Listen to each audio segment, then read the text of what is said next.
অন্তরে লালন করে সব সময়, 1 মিনিট 2 মিনিট নয়। আল্লাহ তাআলা বলতেছেন পৃথিবীর সকল প্রাণীর মৃত্যু হবে, আমি আল্লাহর ঘোষণা, সকলেই মরতে হবে, এই কথা স্মরণ রাখবে। আমি যখন আমার কাজ করতে যাব আমাকে স্মরণ রাখতে হবে, আমাকে মরতে হবে। যদি একটা মানুষ বিদায় হয়ে যাবে এই কথাটা যদি মনে রাখে আর মনে রেখে রেখে চলতে পারে, আল্লাহর নবী বলেন ওই মানুষটা কোনোদিন কোনো খারাপ কাজে যাইতে পারে না।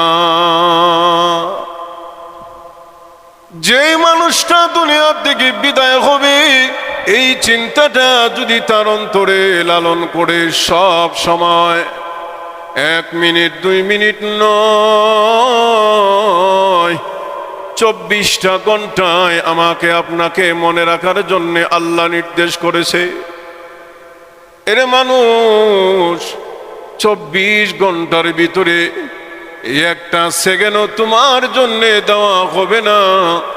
যেই সময় মালাকুল মউত তোমার সামনে এসে দাঁড়াবে, তুমি যদি সারা পৃথিবীর সম্পদ তার সামনে দিয়ে দাও, এরপরও একটা সেকেন্ডের জন্য তোমার হায়াত একটা সেকেন্ড সে বাড়াইয়া দিবে না।